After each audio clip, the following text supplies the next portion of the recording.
3 दिन बंद हो गया, एक दिन अभी बंद हो, 2 दिन तुमको बंद हुआ, 7 5 4 दिन चल गया था। के बंद हो गया तो सही है। हो जाएगा, आवाज आ रहा है ना। चलो हम लोग एक बार फिर से बिहार बोर्ड इंटर परीक्षा 2027 के लिए चैप्टर नंबर 2 पुष्पी पादपों में लैंगिक जनन पढ़ेंगे, है ना। इसमें हम लोग बहुत चीज पढ़ लिए थे, परागन खत्म कर चुके थे खत्म, परागन कितने ना खत्म। परागन क्या होता है, आप लोग के पास एनसीईआरटी का बुक है तो एनसीईआरटी बुक पढ़ा कीजिए, ठीक, या यहाँ लाया कीजिए, उसमें हो सके तो अंडरलाइन भी कीजिए। तो अंडरलाइन कीजिएगा ना, रहेगा सामने तो ना अंडरलाइन कीजिएगा, अगर हवे नहीं करेगा तो कहाँ से कीजिएगा बताइए। इसमें अंडरलाइन भी क्या कीजिए। और देखो मेन है कि हम लोग को टाइम ज्यादा नहीं मिल रहा है, इसलिए पीडीएफ जल्दी तैयार नहीं हो रहा है। अब ले आप लोग को पीडीएफ मिल जाना चाहिए था, लेकिन टाइम न होने का नहीं मिल पा रहा है। और टाइम मिल भी रहा है कभी कभी तो हई काम करो हो काम करो, दूसरा काम फिर व्यस्त हो जाता है, समझा। तो इसलिए पिछला का क्या है क्वेश्चन, वह है पिछला क्वेश्चन है जो टेस्ट वाले थे बायोलॉजी के 60 नंबर वाला, वो ले आना, तुम्हारे पास है तुम दे देना, अभी ना बाद में देना, बाद में देना, उसी से ओका से मिला के तोते मार देंगे, चेक कर देंगे, है ना। चलो अब देखो पहले तो आप लोग हम लोग इतना पढ़ चुके थे, आज जो है हम पढ़ेंगे, जैसे में देखो हम आप लोग को बताए थे कि कुछ परागकण जो होते हैं, मान लो कि अड़हुल वाला फूल के परागकण चल जाए गुलाब के फूल पर, तो क्या परागन होगा? क्यों नहीं होगा? क्योंकि प्रजाति अलग है ना। उन्हीं सब के बारे में आज हमको यहाँ पे पढ़ना है कि कैसे हम लोग यहाँ पर अपना इसमें कर पाते हैं, कैसे ये मतलब वो कर पाता है कि नहीं कर पाता है, क्यों नहीं करता है ना। इन सब चीज के बारे में हम पढ़े। देखो यहाँ पर क्या हेडिंग है, क्या जी, पराग स्त्री के सर क्या है, संकर्षण यानी पॉलिनेशन पिस्टिल इंटरेक्शन। संकर्षण का मतलब होता है एक दूसरे में खिंचाव होना, जिस पे जाना, है ना, जिसमें जाता है मेल पार्ट से परागन जाएगा यानी परागकण जाएगा और पिस्टिल पे यानी उसके वर्तिकाग्र पर बैठेगा, तो उसमें जो प्रतिक्रिया होती है उन्हीं के बारे में यहाँ पर पढ़ना है, ठीक है। देखो पराग स्त्री के साथ संकर्षण एक गतिशील रासायनिक और जैविक प्रक्रिया है जो परागकण के वर्तिकाग्र, परागकण के कहां पर जी, वर्तिकाग्र, वर्तिकाग्र मतलब तो जानता है बढ़िया से, ठीक, इसमें कोई दिक्कत नहीं ना वर्तिकाग्र में। हाँ स्त्री के समय होता है वर्तिकाग्र, ये आप लोग बढ़िया से जानते हैं। पर गिरने से लेकर बीजांड में पराग नलिका के प्रवेश तक चलती है, मतलब यह प्रक्रिया जो होता है कहां तक चलता है जी,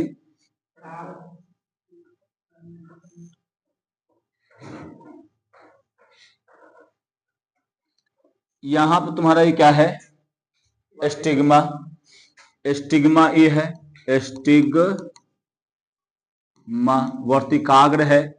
ये वर्तिकाग्र पॉलन ग्रेन गिरा, पॉलन के गिर मारेंगे सबके ना, इतना गुस्सा बढ़ता है ना, कुछ करके यहाँ चल देता है सब, देखो सब पकड़ ले है,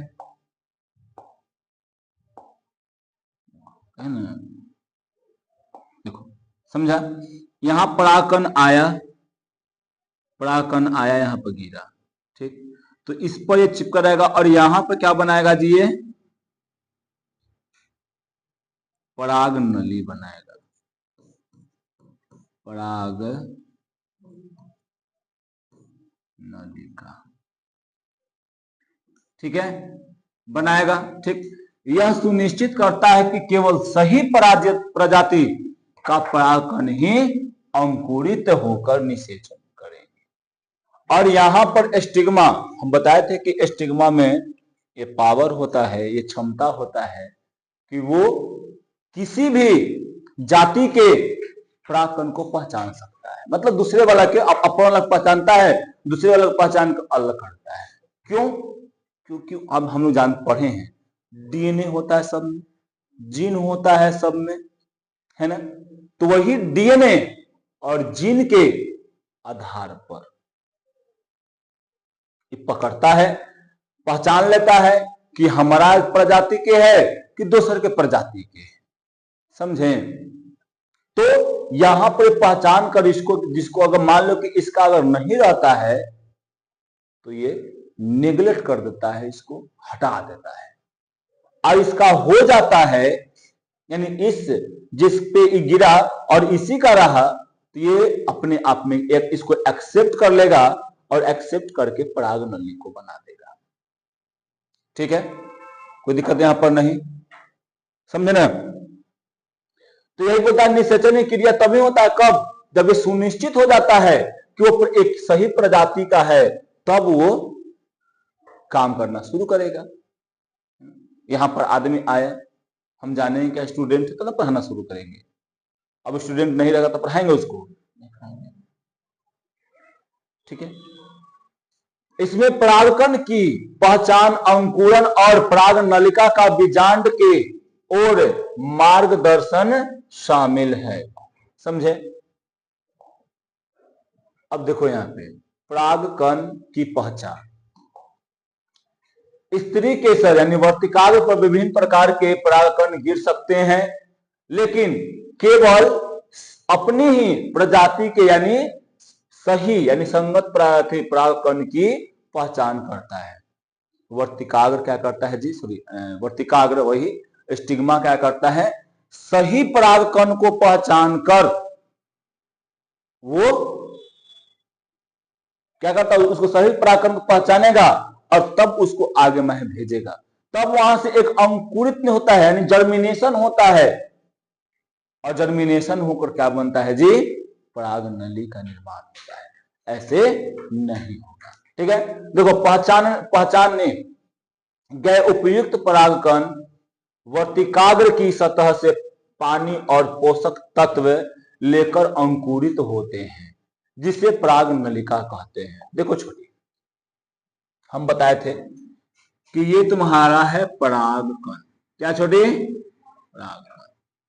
बताए थे कि जो सबसे बड़ा भाग होता है, इस बड़े बड़े भाग को क्या कहते हैं जी, कायिक कोशिका, यही कहते हैं ना, कोशिका। इस छोटे से भाग को क्या कहते हैं हम लोग, जनन कोशिका, जनन कोशिका, ठीक है। अब यहां पर आ जाओ,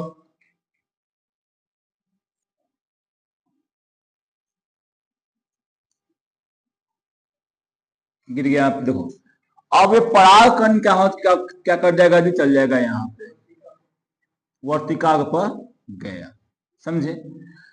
अगर ये परागकण इसी प्रजाति के नर भाग से निकलकर आया है तो इसको एक्सेप्ट करेगा, और ये वर्तिकाग्र क्या करेगा जी, पोषक तत्व प्रदान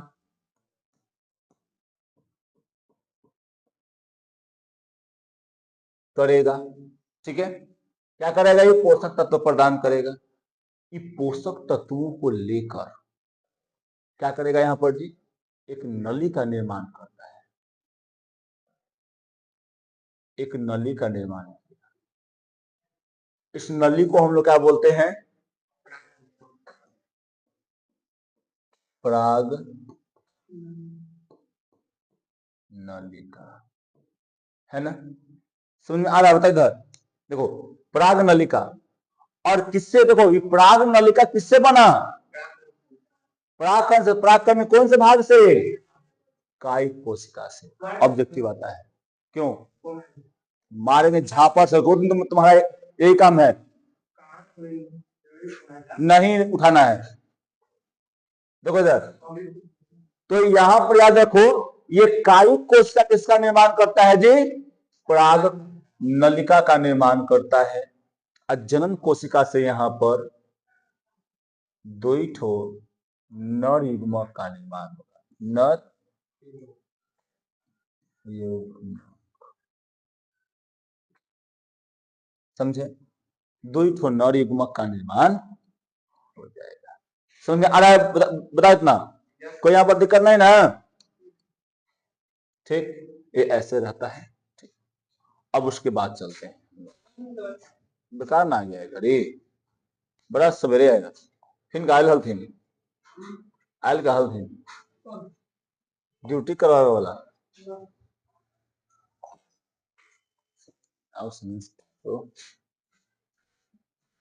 तो 9:30 घूमते रहता है पुलवे पर जी। देखो, अब पराग नलिका की वृद्धि, ये तो तुम जानता है, पराग नलिका स्टाइल यानी वर्तिका के माध्यम से अंडाशय की ओर बढ़ता है। देखो यहाँ पे तुम जानता है कि क्या में 3 भाग होता है ना? तुम बताओ छोटू, ये वाला कौन सा भाग है सबसे ऊपर वाला?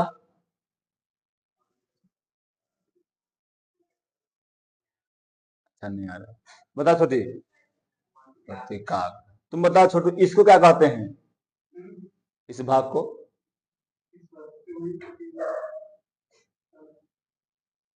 आम आम करता है क्या विपिन? वर्तिका। वर्तिका, बताओ ये क्या है? अंडाशय।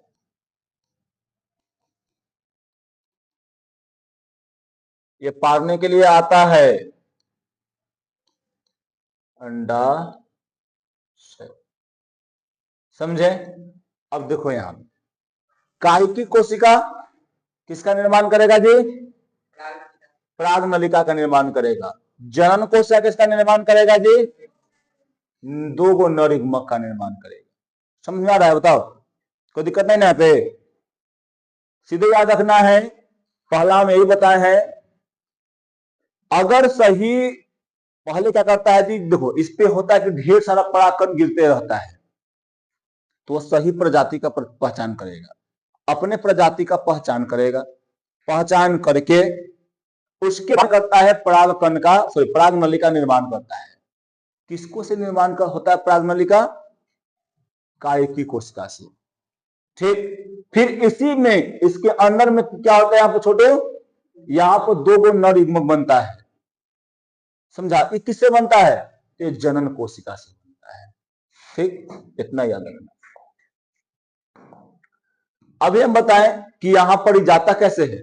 तो वर्तिकाग्र से निकलेगा, तो वर्तिके द्वारा न होते हुए जाएगा अंडाशय में, है ना? अब देखो बीजांड में प्रवेश, तो यहां पर याद रखो कि पराग नलिका बीजांड में प्रवेश करती है जहां जहां यह नर युग्मक को पहुंचाती है। यानी बोलने का मतलब ये है कि ये पराग नली जो है, पराग नली, वो दोनों नर युग्मक को बीजांड तक पहुंचाने का काम करता है। अब ये पराग नली जो होता है अलग अलग तरीके से भी पहुंचता है ना? पहुंचाने का काम करता है। अब देखो स्वीकृति, स्वीकृति मतलब क्या? स्वीकार मतलब हो गया, मतलब इजाजत मिल गया। इजाजत मिलने यानी स्वीकृति के बाद परागकण अंकुरित होते हैं, पराग नलिका वर्तिकाग्र से होती हुई भ्रूण कोश तक पहुंचता है, और जहां की निषेचन संभव होता है। सहायक कोशिका के बीजांड द्वारी हिस्से पर उपस्थित तंतु, यानी क्या है? तंतु रूपी यानी समुच्चय यानी फिलीफॉर्म एपरेटस पराग नलिका में प्रवेश को दिशा निर्देश करता है। ठीक है, वर्तिकाग्र पर पराग कण के गिरने से लेकर बीजांड में पराग नलिका के प्रविष्ट होने तक की सभी घटनाओं को हम लोग क्या बोलते हैं जी, याद रखना।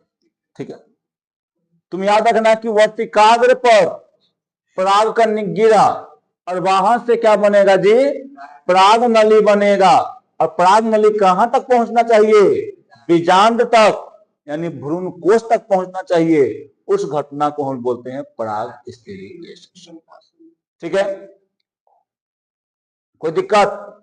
अभी देखो हम क्या बताएं कि यहां पे गिरा पराग कण, यहां पर गिर गया, ये एक्सेप्ट कर लिया कि चलो भाई मेरा ही वाला है।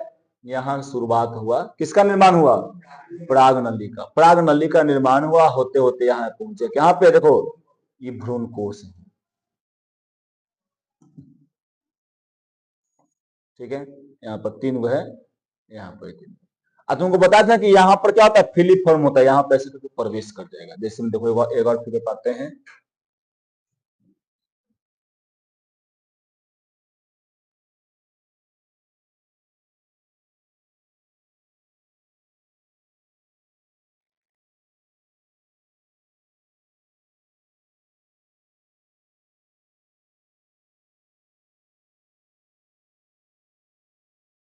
ठीक है। यहाँ पर देखो, यहाँ पर तुमको देखने को, और इस संरचना को निकाल के बताएं यहाँ बड़ा सा में, तो यहाँ पर होता है ऐसे, होता है ना, ये ऐसे होता है, और यहाँ पर ये ऐसे होता है। ठीक, और यहाँ पर तुमको देखने को मिलेगा फिलिफॉर्म, ऐसे ऐसे देखने को मिलता है ना, है, इसी को बोलते हैं फिलिफॉर्म बोलते हैं। ये क्या करता है, एक प्रवेश होने को, यानी यहाँ पर देखो, यहाँ पर 2 सहायक कोशिका रहता है, तो ये सहायक कोशिका है, वाला क्या है, सहायक कोशिका, ये वाला सहायक कोशिका है। ये वाला कौन कोशिका है, अंड कोशिका, अंड कोशिका, अंड कोशिका है ना। तो ये अंड कोशिका क्या करता है जी, छोटी एक हो जाता है, तो पहला यहाँ पर क्या होगा, यहाँ पर आएगा, तो यहाँ पर पहला निषेचन होगा और दूसरा बार यहाँ निषेचन होगा, है ना। लेकिन हर दोनों क्या करते रहता है, हर दोनों सहायक करता है ना। आई फिलिफॉर्म जो है, इसको प्रवेश करने में, यानी इवला जो है ना, पराग कणी जो आया, पराग नली आया, यहाँ से पराग नली है, ऐसे ऐसे आया था, ये पराग नली को प्रवेश करने में मदद करता है, समझे। ठीक, तुमसे पूछ दिया क्वेश्चन, बताओ पराग नली को प्रवेश करने में कौन मदद करता है, कौन करता है जी, फिलिफॉर्म। ठीक है, तो समझ में आया ना, यहां तक यही एक में लिखा हुआ है कि कौन सी क्या क्या यहां पर है। अब है कृत्रिम संकरणी, यानी संकरीकरण, यानी हाइब्रिडाइजेशन के बारे में, आर्टिफिशियल हाइब्रिडाइजेशन। मतलब है कि देखो, हम लोग जानते हैं कि हाइब्रिड बिया आता है, हम लोग रोपते भी हैं, हम लोग उसको उपजाते बढ़िया से हैं, लेकिन जो है ये बनता कैसे है भाई, इसमें भी तो होना चाहिए। तो देखो इसको क्या कहता है कि मान लो कोई एगो यहाँ पे बड़ा बीज वाला, बड़ा बिया वाला, मान लो गेहूं है, मान लो गेहूं में लेते हैं, तो एगो छोटा बिया वाला है और एगो बड़ा बिया वाला गेहूं है, समझे। ये तो जानती है कि बड़ा वाला में भी क्या होगा, बड़ा वाला में भी फूल रहेगा और छोटा वाला में फूल रहेगा। अब क्या करेंगे साइंटिस्ट, मान लो इसका एगो फूल था, ठीक है, ऐसे फूल है, फिर यहाँ पर ही बड़ा वाला का फूल है, ऐसे हल्का सा बड़ा सा ही बनेगा, मान लो ऐसा है, ठीक है। यहाँ से तुम ऐसे भी कर सकते, ऐसे भी कर सकते। अब मान लीजिए ये छोटा वाला का है, छोटा गेहूं का बीज है, गेहूं का बीज है ना। आयु क्या है, बड़ा गेहूं का बीज है, बड़ा गेहूं का बीज, दोनों है, तुमको यहां देखने को मिल रहा है। अब देखो छोटी, एकर परागकण एकरा ऊपर एकर फीमेल ऑर्गन पर, एकर पराग कोश से परागकण निकालेगा और इस पे डालेगा। ठीक है, और एकर वाला जो पराग कोश रहेगा उसको काट देगा। क्या कर देगा? उसको काट देगा कि एकर वाला परागकण एकरे पर न गिर जाए। समझे? अगर एकर वाला परागकण एकरा पर गिर गया तो फिर हो जाएगा दिक्कत, फिर तो वही वाला बन जाएगा। है? नहीं, वो एक बार करता है, वो लेबोरेटरी में अपना तैयार करता है, समझा? ये लेबोरेटरी बोलो उसको, अपना फील्ड में अपना जो खेती करता है वहां पे वो वहां पे वो करता है तैयार। ठीक, अब यहां से तुमको यहां पर ही डाल दिया, ये किसका था? ये बड़ा वाला बीज का था ना, बड़ा वाला बीज का था। अब इस पे ही डाल दिया, तो इस पे ही डाल दिया तो हो सकता है कि अगर अगला पीढ़ी बड़ा न हो, क्या होगा जी? अगला पीढ़ी हो सकता है कि बड़ा न हो, है ना? मान लो कि एक में होगा कि मान लो 2 गेहूं का अथी हुआ, 2 गो बिया हुआ, तो एगो गेहूं का बिया क्या रहेगा? तन्नी गो, एगो रहेगा। ठीक, फिर अगला जनरेशन में जो काम करेगा फिर वो अगला जनरेशन में लेगा, यानी ऐसे करते करते कम से कम 3 से 4 जनरेशन जब चलाता है, उसके बाद हम लोगों को हाइब्रिड बन के आता है। समझा? हाइब्रिड बिया बन के आता है। ठीक, ऐसे करके, समझे ना? तो यहां पर देखो ऐसे करके बनाए, और इसी तरह से मेंडलीव जो है, मेंडलीव जो थे वो पुष्पों पर अपना ये प्रयोग किए, लगातार 7 साल तक किए थे, 7 प्रकार के फूल पर किए थे, है ना? हाँ, मटर के पौधा पर किए थे। ठीक, तो ये होता है क्या? और कृत्रिम, आज भी तुम जितना देख रहे हो, बिया देख रहे हो, वो तो पहले नेचुरली आया था। अब ओकरा में हम लोग कहते कि हाइब्रिड गेहूं के बिया है, तो मतलब क्या? आर्टिफिशियल बनाया गया है लैब में उसको, समझे?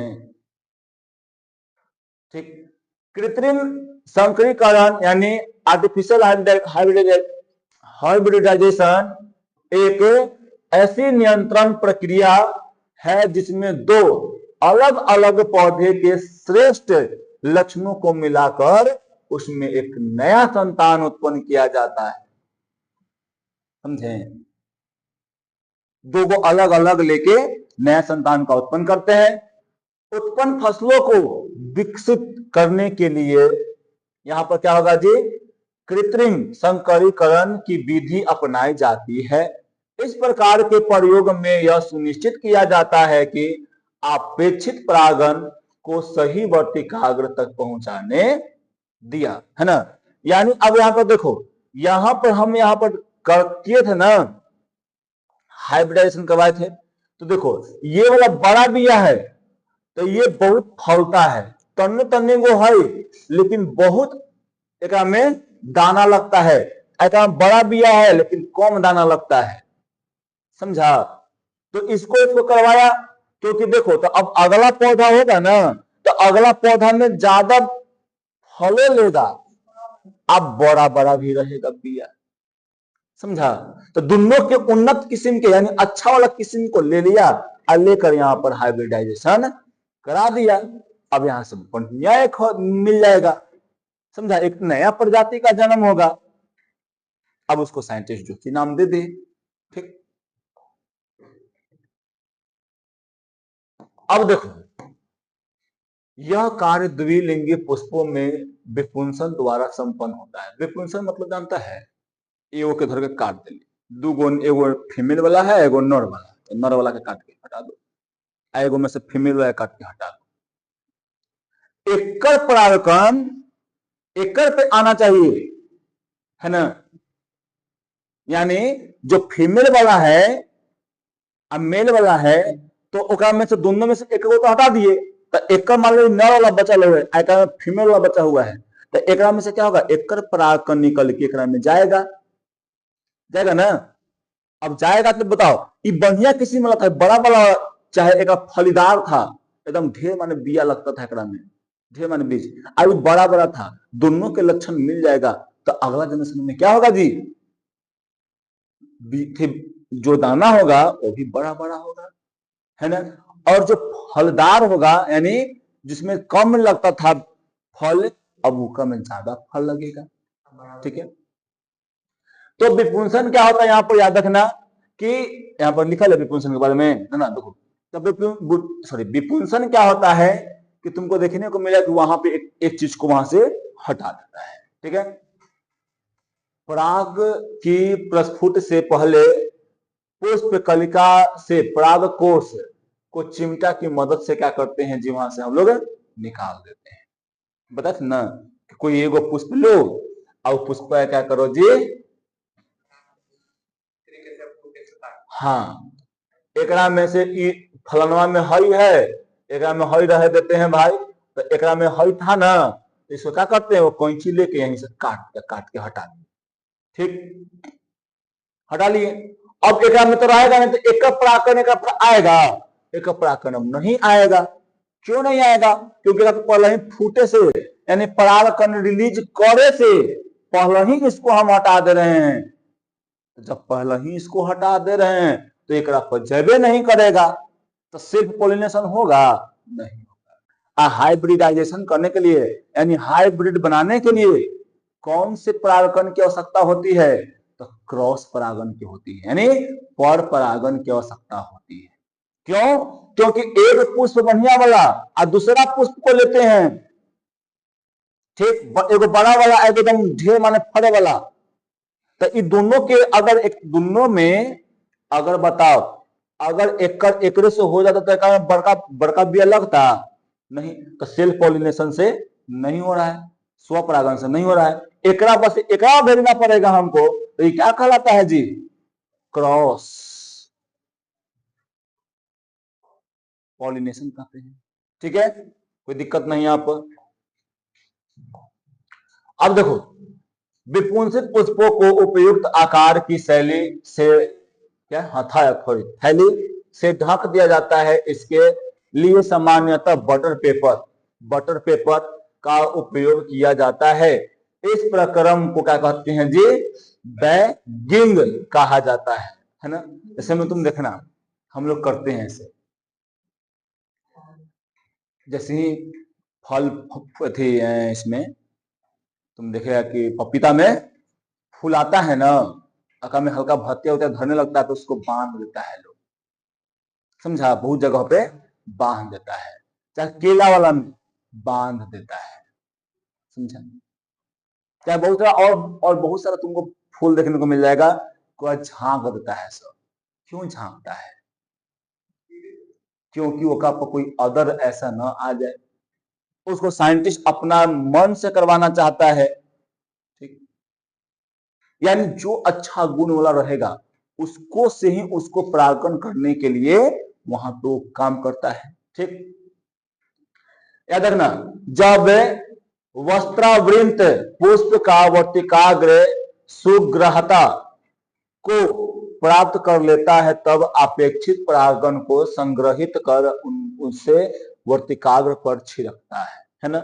यानी जब देखता है कि परागण क्या हो गया जी, अब वो विकसित हो गया, विकसित हो जाता है, तब उसको वो लाता है और इस पर छिड़क देता है, और छिड़क देगा, ये क्रिया आराम से होना शुरू हो जाएगा। देख रहे हो ये क्या है बताओ? ये तुम्हारा है पराग नलिका, है ना, पॉलन ट्यूब। ये तुम्हारा क्या है? ये भ्रूण है, भ्रूण कोश बोलेंगे, क्या बोलेंगे जी? भ्रूण कोश, एम्ब्रियो सेक, भ्रूण कोश। एक में अंदर जाने पोलर यानी ध्रुवीय कोशिका है, एग यानी अंड कोशिका है, यहाँ पे क्या है जी छोटू? हाँ, सिनर्जिट, यहाँ पर मेल गैमेट, यहाँ पे इंटर मार दिया है, ये टोटल ओवरी है, ठीक। इसको बोलते हैं बीजांड द्वार बोलते हैं, इसको क्या बोलते हैं जी? चलाजा, ऐसे कैलेजा बोलते हैं, और नहीं तो हम लोग क्या बोलते हैं उसको? निभाग बोलते हैं, ठीक है। तो ये सब आप लोगों को याद रहना चाहिए, ये फिगर पाने के लिए आता है, समझे। तो फिगर पाने के लिए आपको आएगा तो इंग्लिश में थोड़ी ना लिखिएगा, हिंदी में लिखना है, तो यहाँ हम ऐसे पार दिए, यहीं पे लिख दे हिंदी में। देखो अतना तोरा नहीं लिखना है में, अतना कहाँ लिखेगा। देखो ये तुमको यहाँ पर पहले इसको देख ले, इसको बोलते हैं, इसका नाम क्या है जी? वर्तिकाक। वर्तिकाक, इसका नाम क्या है? वर्तिका। कहा वही ना, स्टिग्मा तो ना बोलते हैं, उसको लिखते हैं अभी। फिर इसको तुम यहाँ पूरा क्या है जी? अंडाशय। अंडाशय समझ में आया? अब यहाँ पर देखो ये क्या गिरा हुआ है? तो परागकण। परागकण, ठीक है। अब हई वाला क्या है जी? यहाँ पर देखो लिखा है पोलेंट, यानी पराग नलिका। पराग नलिका, ठीक है। यहाँ पर आ गया। मान लो कि यहाँ पर नहीं डबल है, मिल गया, मिट को अंदर ना घुसा दिया है। आप लोग यहीं पे ऐसे करके लिख सकते हैं, नर युग्मक, ठीक है। यहां इसको लिख सकते हैं क्या जी? भ्रूण कोश। भ्रूण कोश आप इतना भी लिख दीजिएगा ना भैया, ठीक है, समझे? फिगर अच्छा से होना चाहिए। अगर इसको लिखना चाहते हैं तो इसको लिख दीजिए, एंटीपोडल। ऐसे क्या है जी नाम इसका? सहायक कोश का बोलो, इसको अंड कोश का बोलो, और इसको ध्रुवीय कोश का। काम खत्म। बीजांड द्वारा सब लिखेगा, नहीं लिखेगा काम चलेगा, लेकिन इतना जितना हम लिखे उतना होना चाहिए। आप लोग कितना है? ये आता है कम 2 नंबर में भी आता है, और ये कभी कभी 5 नंबर में भी आता है, समझे? 5 नंबर में आया तो इसको पारना है, और इसको यहां से जैसे आ रहा है, प्रवेश कर रहा है, उस क्रिया विधि को लिख देना है। हो गया 5 नंबर, ठीक है। चलिए अब हम लोग पढ़ते हैं क्या जी? द्विनिषेचन। ये क्वेश्चन बहुत बहुत इंपॉर्टेंट है बिहार बोर्ड के लिए, समझे? द्विनिषेचन बहुत बहुत इंपॉर्टेंट है। इसलिए इंपॉर्टेंट है कि ये, इसको बोलते हैं, नहीं बोलते हैं कि 10वां में है लेंस के सूत्र और दर्पण के सूत्र खंडानी है। पहलका सीटिंग चाहे दूसर का सीटिंग में ये देता था, है ना? उसी प्रकार खंडानी है। एक मतलब पहलका दूसर का सीटिंग नहीं होता है, लेकिन एक साइंस वाला पहल के सीटिंग रहता है, लेकिन ये आबित रहता है।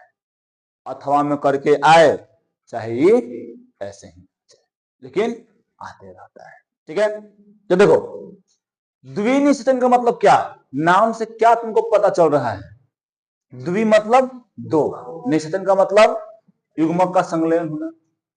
यानी बोल रहा है कि 2 बार जब युग्मक का संलयन होता है तब हम लोग क्या बोलते हैं जी?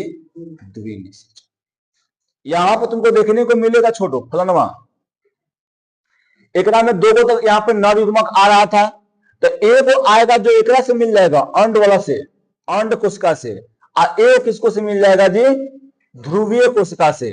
तो एक बार यहाँ निषेचन हुआ और एक बार यहाँ निषेचन हुआ, तो 2 बार हुआ ना निषेचन।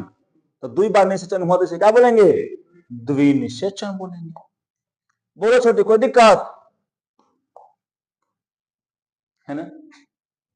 द्विनिषेचन यहाँ पर खोज कैसे लिखा गया? देखो यहां बोल रहा है कि पूरा है, पूरा उसी का है, द्विनिषेचन का ही है। देखो एक सहायक कोशिका में प्रवेश करने के पश्चात, है ना, यानी बोल सकते हैं यहां पर ऐसे भी लिख सकते हैं बढ़ा के, नर युग्मक, नर युग्मक, नर युग्मक, नर युग्मक सहायक कोशिका में प्रवेश करने के पश्चात, है ना, पराग नलिका द्वारा सहायक कोशिका के जीव द्रव्य में 2 नर युग्मक क्या होता है जी? यहाँ पर बनता है ना। यानी यहाँ बोल सकते हैं कि हाँ, अवमुक्त किए जाते हैं।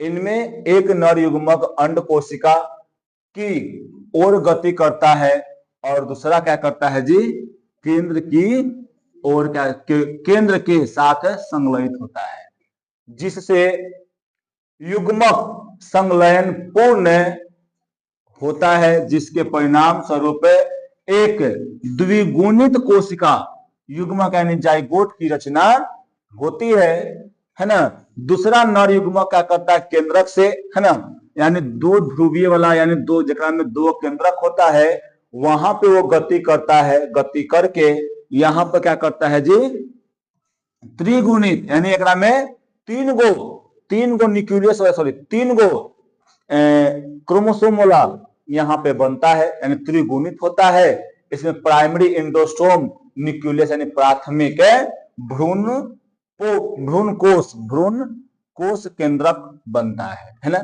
जैसे कि इनमें इनके अंतर्गत तीन अगुणित न्यूक्लियस सम्मिलित होते हैं, अतः इसे त्रिसंलयन कहते हैं। चूंकि एक भ्रूण पुटी यानी भ्रूण कोष में दो प्रकार के संलयन यानी युग्मक का संलयन तथा त्रिसंलयन यहाँ पर स्थान लेते हैं, अतः इस प्रक्रिया को हम लोग क्या बोलते हैं जी, द्विनिषेचन कहते हैं।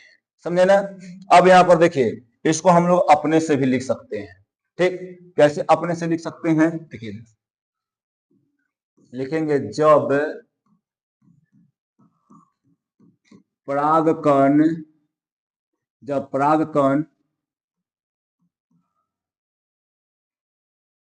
परागकण क्या उसको बोलते हैं जी, स्त्री केसर के वर्तिकाग्र पर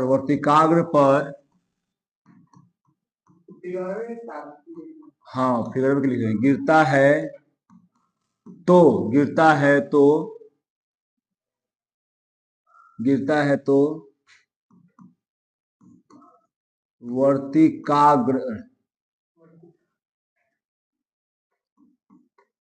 वर्तिकाग्र से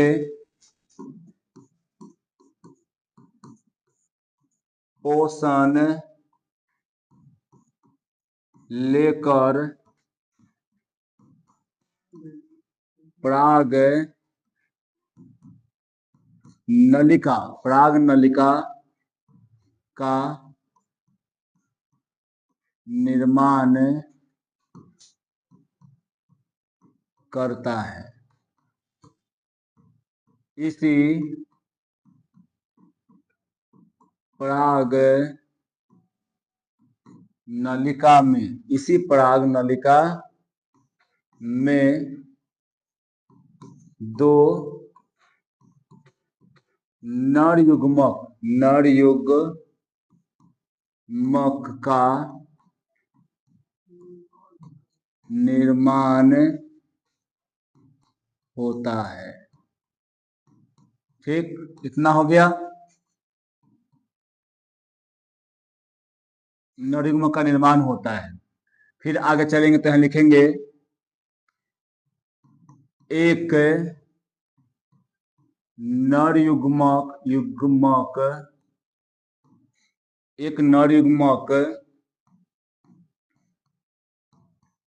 सहायक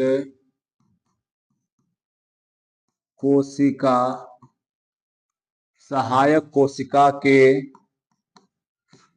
पास स्थित अंड कोशिका से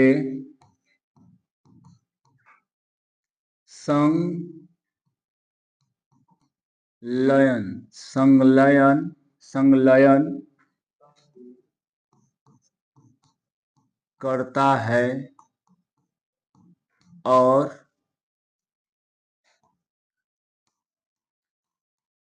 दूसरा नर युग्मक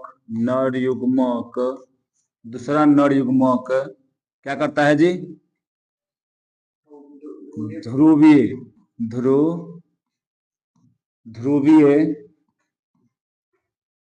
ध्रुवीय कोशिका ध्रुवीय कोशिका से संलयन करता है। ठीक है, करता है ना, इतना हो गया, करता है। इसी ऐसे लिख सकते हैं, ऐसे।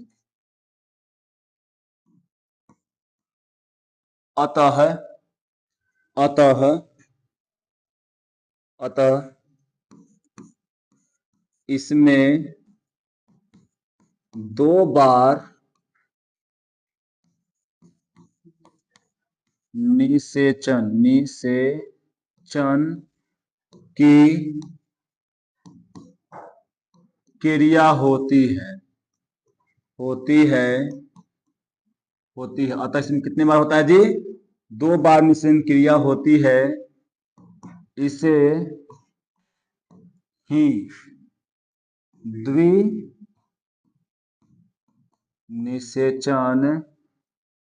कहते हैं। आज होता है था वो उल्टा सीधा लिख देता।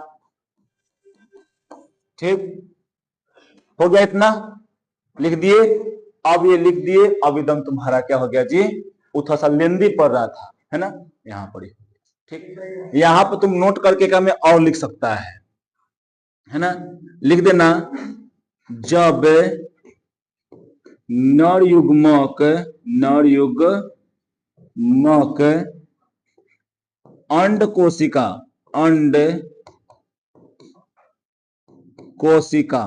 कोशिका से संलयन करता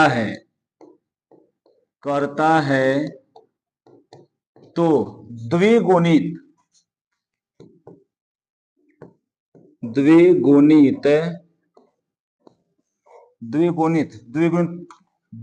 को क्या बोलते थे यहाँ पे? बता भी, द्विगुणित को क्या बोल रहे थे यहाँ पे? जाइगोट बोलते हैं, है ना, यानी द्विगुणित का यहाँ पर रचना होता है। ठीक, अब यहाँ पर देखो, यानी इसको बोल सकते हैं द्विसंलयन में बोल सकते हैं। इसको क्या बोल सकते हैं जी? द्विसंलयन में बोल सकते हैं। और जगह में तीन होगा त्रिगुणित, यानी जगह में त्रिसंलयन भी कह सकते हैं। ठीक, यहाँ पे तुम लिख सकता है द्विगुणित कोशिका, ब्रैकेट में क्या कर देगी? ब्रैकेट में जाइगोट,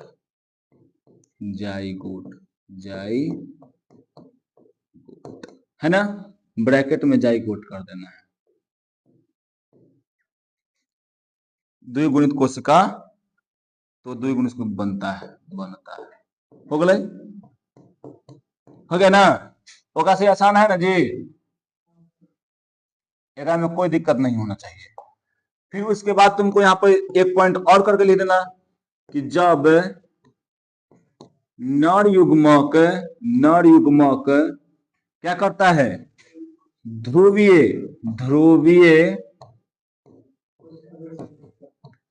कोशिका से संलयन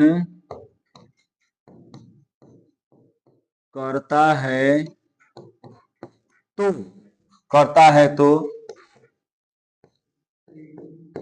त्रिगुणित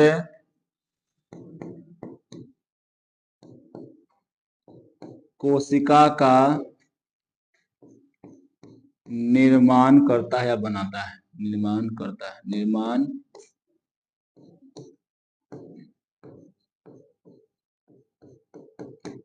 हो गए। बस इतना लिख देना है, फिगर पहाड़ देना है, काम छोटा। 5 नंबर मिल जाएगा। इतना कितना मिल जाएगा जी? हाँ, फिगर पार के लिखना है, ऐसे थोड़ी लिखना है, इसमें फिगर पार देना है, इतना में मिल जाएगा। कोई दिक्कत? एकदम आराम से है ना। क्रिया बस जानना है, क्रिया खाली जानना है क्या, कि यहां से आया ए नर, हल्का नर युग्म क्या करेगा जी? एक यानी अंड कोशिका से अंड कोशिका अंड कोशिका से संलयन करेगा। दूसरका कोशिका किससे करेगा जी? कोशिका से करेगा, और दोनों से करके क्या बना देगा जी? ठीक है। अब दो गो से होगा तो क्या होगा? द्विनिषेचन हो जाएगा, ठीक ना? यहां पर कोई दिक्कत नहीं। अब देखो, जो कि पुष्प यानी जो पुष्प पादपों के लिए एक अनूठी घटना है। त्रिसंलयन के पश्चात केंद्रीय कोशिका प्राथमिक भ्रूणपोष है ना, भ्रूणपोष ना भ्रूणकोष कोशिका बन जाती है तथा क्या है, प्राथमिक भ्रूणकोष के रूप में विकसित होता है, जबकि युग्मनज या भ्रूण के रूप में ये विकसित होता है। अब जहां पर संलयन होगा तो भ्रूणकोष के रूप में विकसित होगा। द्विनिषेचन ने खोज कौन किया था जी? क्या है? नावासीन। कौन के थे? नावासीन। कब किए थे? 1898 में, है ना, ने किया था, है ना। उन्होंने फ्रिटिलेरिया तथा क्या है यहाँ पर लिलियम के पौधे के पुष्पों पर सर्वप्रथम द्विनिषेचन का पता लगाया था। याद रखिएगा, ये मोस्ट इंपॉर्टेंट क्वेश्चन है नीट के लिए, ठीक। द्विनिषेचन केवल क्या होता है जी? अनावृत, यानी जकरा में क्या होगा? जेका बीज में छिलका होता है ओकरा में ये तुमको देखने को मिलता है, ठीक। नरयुग्मक के अंड से संलयन के फलस्वरूप जाइगोट बनता है। इस प्रकार निषेचन को क्या बोलते हैं जी? युग्मक संलयन या सत्य निषेचन कहते हैं। सत्य निषेचन क्या है जी? याद रखना, नर युग्मक के अंड के संलयन के फलस्वरूप क्या बनता है? वो जाइगोट बनता है। इस प्रकार के हम लोग क्या बोलते हैं? इसको सत्य निषेचन। दूसरे नर युग्मक का केंद्रीय यानी द्वितीयक केंद्रक के संलयन करता है तथा प्राइमरी भ्रूण कोष, बार कोष लिखा गया है ना, भ्रूण कोष केंद्रक यानी प्राइमरी एंडोप्लाज्मिक न्यूक्लियस बनता है। चूंकि इनमें 3 गो केंद्रक होता है, यानी इसको त्रिसंलयन होता है। 2 गो पोलर केंद्रक होता है, तीसरा नर युग्मक होता है। इसे त्रिगुणित केंद्र कहते हैं। इसके संलयन को हम लोग त्रिसंलयन कहते हैं। इसको हम अभी भी लिखे थे, ओखरी लिखे भी थे, तो इसको आप लोग बढ़िया से याद रखिएगा, है ना। अब देखिए यहां पे बताए थे क्या कि जब अंड कोशिका है ना, और क्या होगा? नर युग्मक जब दोनों आपस में मिलेंगे तब ये जाइगोट का निर्माण करेगा, युग्मनज का, है ना। लेकिन वहीं पे द्विकेंद्रीय मतलब कौन? ध्रुवीय कोशिका, ध्रुवीय कोशिका और द्वितीय नर युग्मक संलयन करेगा, तब क्या बनाएगा जी? प्रारंभिक भ्रूण कोष केंद्रक। क्या है यहां पर जी? प्राइमरी एंडोप्लाज्मिक न्यूक्लियस, ठीक है। समझ आ रहा है? बताओ। अब देखो दोहरा निषेचन के महत्व क्या है, significance of the double fertilization. पहला क्या है जी? द्विनिषेचन एक अनावृत पौधे में विशेष महत्व है ना। यदि पौधे में केवल संयुक्त होता है और त्रिसंलयन नहीं हो तो भ्रूण कोष नहीं बनेगा और उनके फलस्वरूप अविकसित भ्रूण कोष वाला बीज बनेगा, है ना, या बीज भ्रूणहीन बनेगा, समझे? यानी एक में भ्रूण नहीं रहेगा, ठीक है। द्विनिषेचन के फलस्वरूप ही भ्रूण कोष का निर्माण होता है। भ्रूण कोष ही भ्रूण को भोज्य पदार्थ प्रदान करता है, यानी उपलब्ध करवाता है, समझे ना। भ्रूण कोष में मातृ एवं पितृगुण यानी सूत्र होता है, उसमें पाया जाता है। अतः भ्रूण कोष यानी भ्रूण कोशीय कोशिकाओं में संलयन यानी संकर ओज के कारण शरीर क्रियात्मक आक्रामकता से मतलब हो। एकरा में होता है ना कि एकरा में जैसे ही तुमको द्विनिषेचन होता है तो कोशिका जो होता है कर, चाहे इसको बोलेंगे जो आकार होता है अंड, चाहे अंडाशय का आकार, चाहे फल का आकार होता है, वो आकर्षक दिखता है, समझे ना। तो ये एक इसका महत्व है। अब देखो पराग कणों का वर्तिकाग्र पर अंकुरन कैसे होता है उसके बाद में देखते हैं, है ना। ये सब हम आप लोग को पढ़ा चुके हैं। क्या होता है, वर्तिकाग्र पर गिरने के बाद पराग कण द्वारा पानी अवशोषित करके सब फलाना फलाना सब पढ़ा है ना अभी जी, है ना। ये सब पढ़ाए हैं कि नरजनन छिद्र से बाहर निकलता है, ये होता है, ठीक है।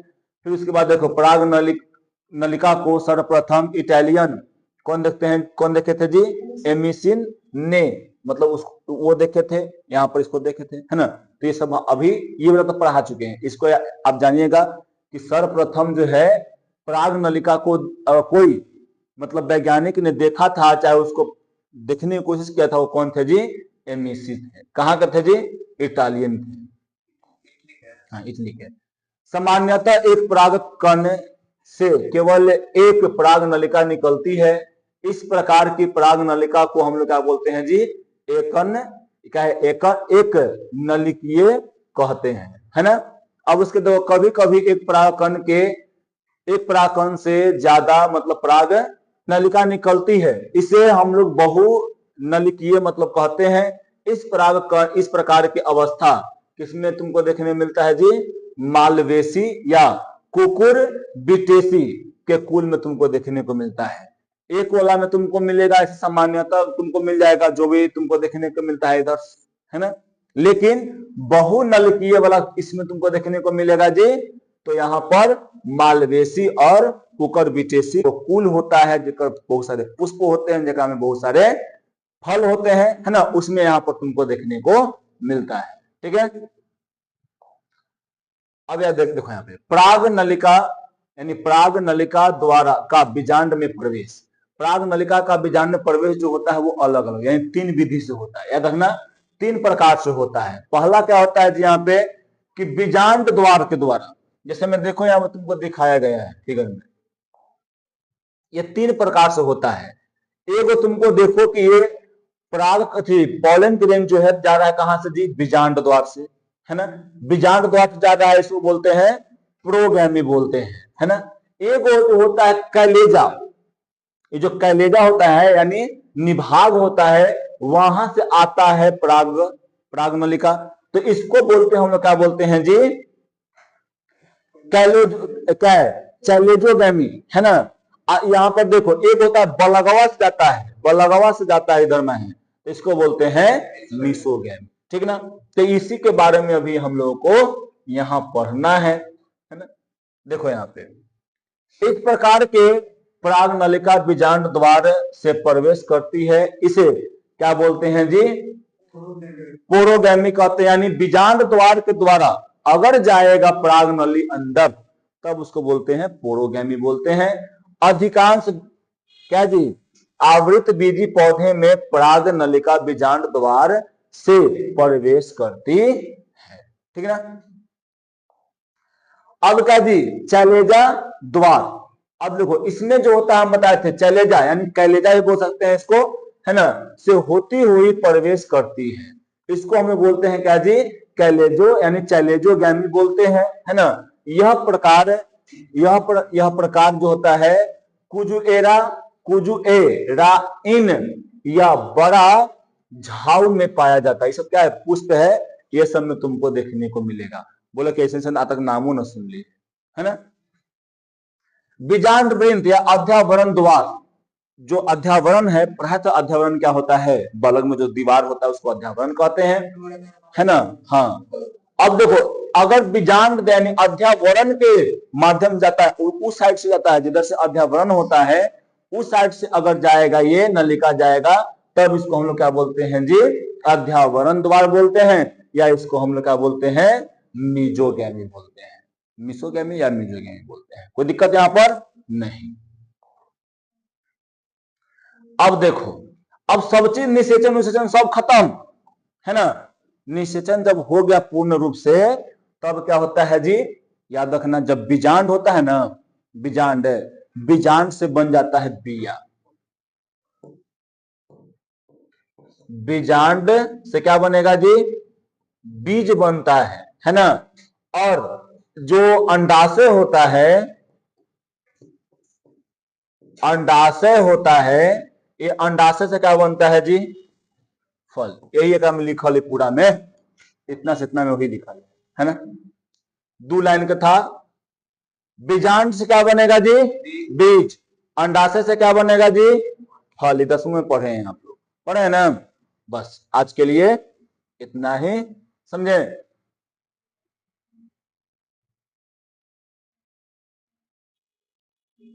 ठीक, तो आज के लिए क्या था तुम्हारा जी? इतना ही था। यानी समझो कि अब क्या हो गया, द्विनिश्चन खत्म। अब एक में 3 से 4 क्लास और बचा हुआ है। 3 से 4 क्लास में तुम्हारा चैप्टर हो जाएगा खत्म। ठीक है, आज के लिए इतना, चलो ठीक है।